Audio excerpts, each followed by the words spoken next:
Yeah, it goes everybody, because here we continue on with a game called The Devil's Whisper. Where were we? Let's see. God damn it, where were we? Oh wait, maybe here at file number 4. Damn it, I forgot. Oh, there you go. Top of that, we're going to that place where they were supposed to use that book to do rituals. At what fucking moment did you come up with such a stupid idea? Well, better than being left behind. I said I'm sorry. Can't change the whole situation, got it? I crossed my arms and looked away from him. The consequences of bringing an object like that could become irreversible. I understood why he had brought the grimoire, but I could not agree that we should keep it with us all the time. Much less considering it's a book for performing black magic. It's not like I can take it back right now, you know? We'll just have to put up with carrying that thing around. Just be very careful, okay? You can. And try not to spend too much time attached to it. It doesn't look good to me in the least. I sat firmly, hoping my advice might do him some good. I just hoped Conrad was telling the truth, not carrying around that grimoire for something else. Let's see, if he is carrying the grimoire for something else, then he never would have mentioned it for you, he would never have been honest about it. We were talking about Codex Abyssus, a priceless speech known for its powerful rituals and spells. At least it made me feel a little more at ease to have the assurance that I knew a little more about that object than Conrad himself. Surely he didn't even know its real name, and he wasn't about to find out. Conrad returned to his grip without warning me, ending the conversation abruptly. It was the best we could do for the moment. We didn't need to spend the whole ride together. After a few minutes, I took a bottle of water from my backpack and drank the liquid. I sighed after drinking a good amount, making me recover a little of the negative emotions I was carrying with me. Now I felt ready to face the remaining time before reaching our destination. It was amazing how the destination was so many hours away from Reisterfeld City. When Andrew mentioned that we were going on a trip to the country, I didn't think he meant anything that far away. In fact, I don't think either of us imagined it would take us that long to get to the address we had. Fortunately, it wasn't more than half an hour before the train announced that it would stop at the next station. It was certainly a relief to know that the journey, which seemed to have taken forever, was no longer so far away. On the other hand, what worried me now was that we would have to go the same way back, and we would be returning home in the night. Yeah, or maybe you should have booked a hotel or something. We left the train station capturing a beautiful landscape all around us. Green was the most abundant color with plants, trees, and beautiful vegetation in general. Undoubtedly, what we enjoyed most of all was the fresh air, something that had ceased to exist in the city several years ago. It smells delicious. It's been a long time since we visited a place like this, don't you think, Madison? Yeah, what I'm most excited about is that we're in a place that Dad loved. He always said the countryside was good. I remember him saying that this pleasant air was great for recharging your energy and making you a better person. Oh, how nice. It sounds like your dad was a real charmer. I'd be lying if I told you he wasn't. Dad was one of those people with whom you could have very pleasant conversation without feeling uncomfortable, no matter how much time passed. I looked at Andrew with a nostalgic smile. Remembering that is something that made us feel a little melancholy for obvious reasons. It's a wound that will remain open for a long time, but there's still hope that little by little the pain will dissipate until only the good memories remain. In your dreams. Hell, I'd like to say that too. I wish Dad was more interested in enjoying time with me and my brother. Although Conrad seemed to be complaining about his family again, this time he at least admitted that he had some interest in seeing his relationship with his father improve. Let me just take a drink of my coffee. It may not seem like much, but it's already a step forward for him to express himself that way. I'm not really sure. Well, sometimes we're not lucky enough to have a family that's entirely nice. You think so? But no matter how much damage they do, they're still family, right? I looked at Clara for a few seconds in confusion, trying not to make obvious my disagreement with her opinion. Clara looked down and pondered for a few seconds, not realizing that she had stopped talking so suddenly. When she noticed, she shook her head and changed her expression. Whatever, I'm so glad we're here. This place is beautiful. The subject we had touched on seemed to be a little sensitive for us, especially considering what Claire was going through. This wasn't easy for her. I really don't think we should talk about this anymore. It seems awkward to talk nicely about Dad, knowing that Claire's father has been violent towards her. I thought it would be a good time to change the subject and remember that it was getting late. I know it may be a little rude to cut off the conversation at this point, but it seems to me that we should hurry. Not happening. It won't be long before it gets dark, and it's going to be very complicated to find a way to get back later. Oh, you're absolutely right. Thanks for reminding us of that. You got it. Okay, if we walk fast enough, we'll make it to the site before it gets dark. After suggesting that we hurry, we finally started walking as a group into town. It may seem a bit rushed, but I was actually afraid that we wouldn't find our way back and would have to study in this place. After all, we didn't know anyone, and we also didn't have enough money to pay for a hotel or something similar. So getting to that address was our highest priority. We were walking for several minutes along the main road of town. The 5 of us were still in our school uniforms, which attracted the attention of the few townspeople who happened to run into us. Undoubtedly, we looked like foreigners who only came for a very specific reason, which was true. We had once visited this place with Dad, but it had been so many years ago that it felt like we were experiencing it for the first time. We made sure not to make any stops, not even to buy snacks. The truth is, we were pretty short on time, and stopping would have taken several minutes. Hey, guys, do you think we're going the right way? It could be. I think we should stop for a second to make sure we're going where we want to go. Yeah, I think not. We're supposed to be looking for a river, right?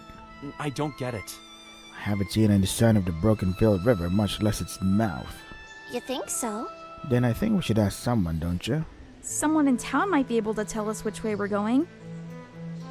True, but who can we ask? Someone in town. I looked both ways, checking to see if there were people nearby. On our right side came a middle-aged man with a scowl and clenched fist. He didn't look like our best option for calling for help. On the left side, an older, thin, white-haired lady came walking slowly. Wait here for a second, I'll go ask that person. I approached slowly the lady, with a smile on my face and with my hands clasped together to give a better appearance. Good afternoon. I hope you're having a good day, ma'am. Oh, but what a pretty little girl. And you look like a student. Tell me, is there anything I can do for you? Thank you for the compliment. Yes, I'd like to ask you something. Ah, is this a survey, pretty girl? No, not at all. I would just like to know which road we should take to get to the Broken Field River. Broken Field River. Why do you want to go there? If you don't mind telling me. Oh, you see, my friends and I are doing research on the tribes that inhabited in and around Reisterfield, like this town. She lies as easy as she breathes. And, well, we would like to visit the Broken Field River, as it seems to have a connection with the natives here. The lady raised her right hand and gently placed it on my cheek.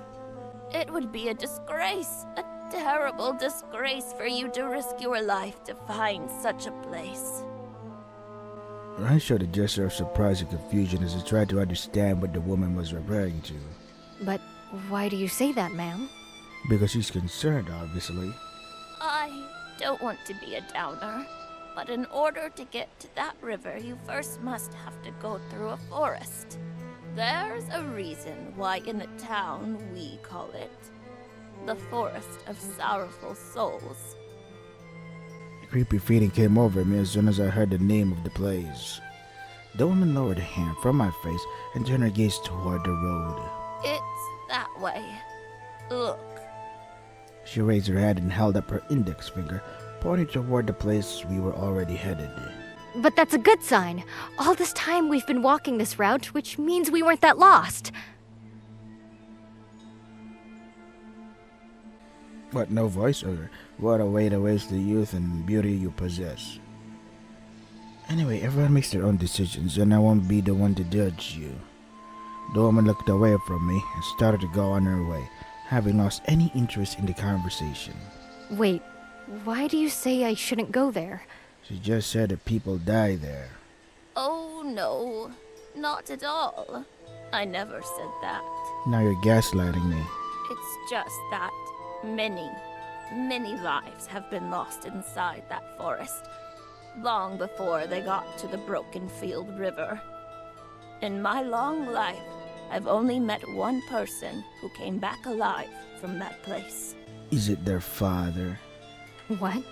And what happened to him? He went insane, killed himself or something.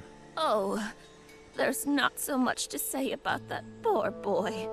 He's lived locked up in a sane asylum ever since. And to this day, the doctors have given no hope of his coming to his senses. I was perplexed when the woman told me of the young man's fate. I didn't know what else to say, and all I could do was swallow my breath, try to find a catchphrase. Thank you very much for your help, ma'am. You've been very kind. The woman didn't return my gaze and just continued on her way, ignoring any attempt of mine to continue speaking. My eyes were wide as saucers. She had definitely left me thinking what the older lady warned me about. The Forest of Sorrowful Souls. That didn't sound encouraging at all, and I was even more worried that that was her just stopping place before I reached our destination. After a few seconds of internal reflection, I turned to the others. Tried to tell them about the warning the lady had given me, but I wasn't able to. So just told them that we were going the right way. And that was all I could do for the moment. We continued walking for almost half an hour before we reached the outskirts of the forest. The sun was getting lower and lower, discouraging any hope that we were going to return home early. The quietness that abandoned around us was disturbing, as we could not see any living thing near us, at least at first glance. Any living thing except for ourselves. Ahead of us laid a towering forest full of trees everywhere we looked, with no sign of a river on the other side. None of us seemed too keen to venture into the depths of that place, and with good reason. Without having mentioned the older woman's warning to them, the others seemed very worried in themselves. I couldn't imagine how they would be if I told them what I heard. It could be. So, the river's on the other side of the forest, right? On it. That's what that lady told me. I'm not really sure. And who will take the first step? No one dared to answer Clara's question.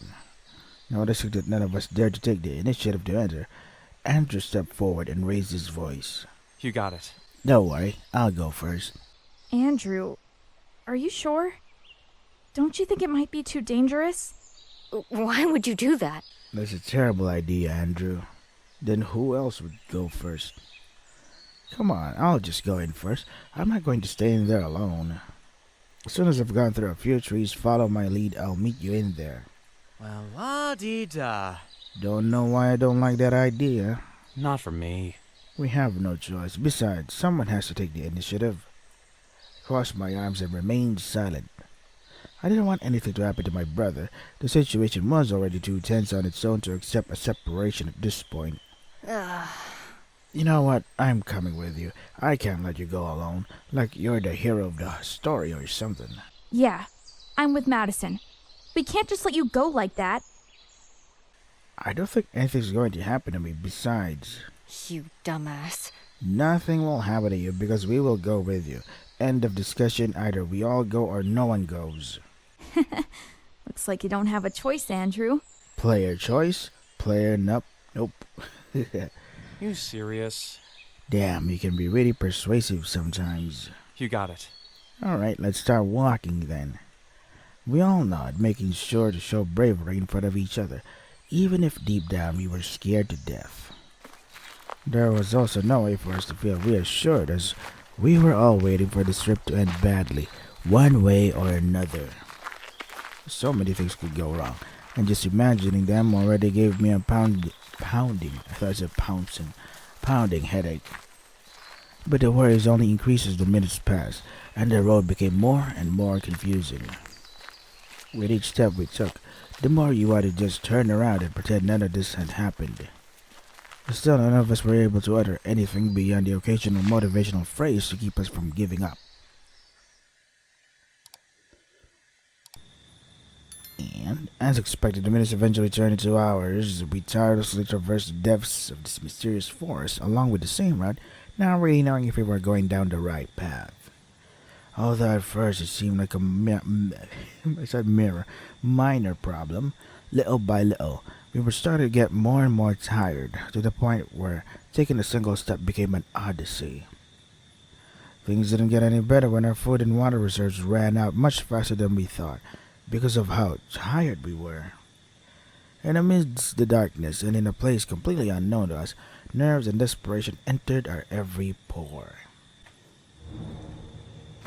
Is it storming? Nope, not yet.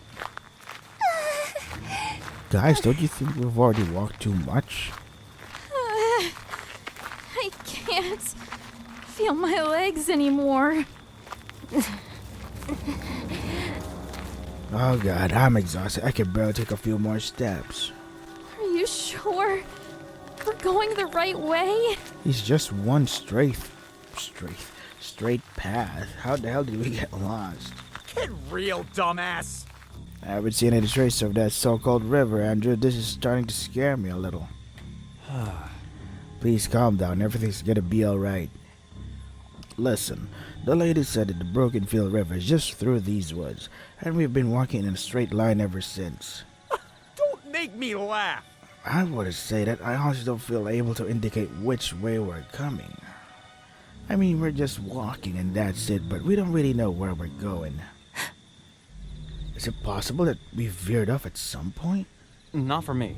Madison, come on, don't be negative. Huh? No, I'm serious. How long have we been like this?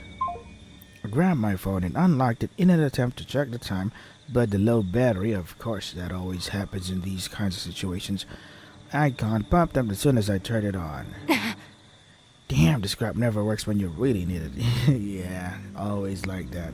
I'm not really sure. I don't want to make you guys any more nervous, but we've really come too far for not having seen any trace of the river. Wait a second. We really don't know if the river is even in this place. The lady told us it's through the forest, so yes, there is. Yeah, the river is here. We just haven't arrived yet. And why do you think we're... Oh, shut up. Please don't even say it. You're right. We're not lost. It's impossible. But it is totally possible, too. Stop it, please. If we keep on panicking, we'll only end up sabotaging ourselves. Let's keep going for a little longer, okay? Trust me, I know we'll find that river. Now, Andrew, look around you. Look at what time it is. We don't know anything yet. Absolutely nothing. Wait, how do you even know the time? Are you wearing a wristwatch?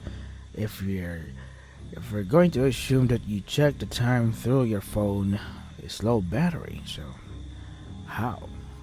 Probably have a wristwatch or something. I don't know.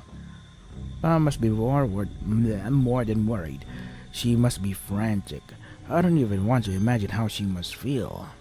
Okay, here comes the guilt tripping. We can't keep pretending that everything is okay, lost or not. Being here was a lousy idea from the start. Andrew paused for a few moments to think about what I said. From the look on his face, it was obvious that he was reflecting on the decision to go on this journey and the consequences it had brought us. You got it. You are right. I shouldn't have brought you to this place.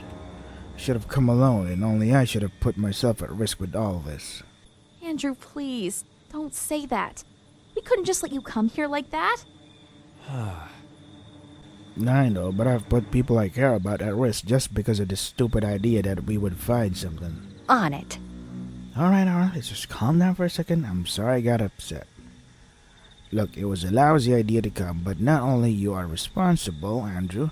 I think if we're here, it's because we think it's the best way to deal with this whole mess, even if it's the most dangerous way.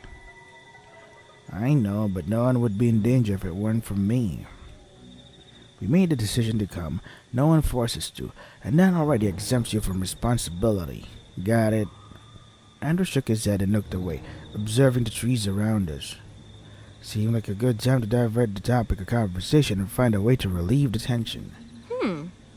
How about that trail? It seems to me we haven't walked that place. Pointed to a small path through the trees, which seemed to get a little more light than the rest of the forest. I'm not really sure. But wouldn't it be a worse idea to turn away from the path we have walked? Well, la-dee-da. Well, after all, it's not like we remember exactly where we came from, so changing our route seems like a good option. Truth is that I wasn't convinced it was a good option myself, but it was the worst time to give up. We needed to look for solutions, not more problems. I started walking towards the path I pointed at, taking the initiative and marking an advantage over the others. The first few steps felt the same, a little uncomfortable to step on because the type of ground, but we had gotten used to it after so many hours. But the further we went, the rockier the path became, making wobble with every step we took. It got to a point where both legs were at different heights with every move I made. It didn't seem to be an easy task this trail after all.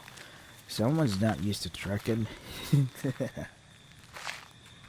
Being a few meters in front of Andrew, an object was drawn in the distance, barely noticeable because of the darkness.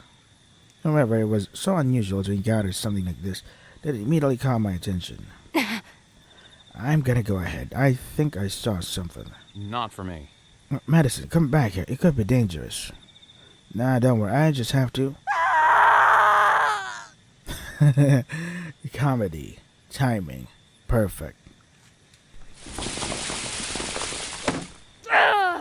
I let out a scream as I took a misstep that sent me straight to the ground. I rolled for several seconds on an inclined stretch of the forest, hitting my face when I reached the lowest point. Ouch, damn it. Sometimes Xander was so right. He ended up predicting that something bad could happen to me for stepping forward without caution. He had his rush running to me as soon as I realized I had fallen. Madison, are you okay? What happened to you? I fell. Still on the ground, I slowly sat up as I carved my face with one of my hands, rubbing myself from the impact. Yeah, it was just a slip. A sudden dizziness made my vision blurry, barely being able to make out the people in front of me. Here, let me help you up. No, I'm fine. As I rested my arms on the ground to gain momentum and stand up, I sensed a strange texture in my hands. Sure enough, it was the object I saw. It was an ordinary office folder, only black in color and somewhat oddly thick. I grabbed the folder with both hands and stood up, trying to keep my balance. And... Look, I saw this from a distance. A folder? Why would you do that? It's so weird. What would a folder be doing in the middle of the woods? What? Forest trees can't file taxes for themselves? Come on, Claire. It's 2025. What are you waiting for? Open it. That's the only way we can find out what's inside. Wait. Doesn't that seem too risky? I don't have a good feeling about finding this, to be honest. But it's still just a folder, unless it's a cursed folder of, some mummy's name or whatever. Neither do I, but who cares? It can't hurt to take a peek. On the folder cover was written a short title in handwriting. For you. Unable to stand my curiosity any longer, I unlocked the folder and slowly opened it. Inside were several pages grouped with the small paper clips and meticulously arranged. There was a special emphasis on the care of the writing. I would even go so far as to say that they used a stylograph. Whoever owned the folder, they definitely considered it a very valuable asset. I picked up the first set of pages and began to read aloud the writings on it.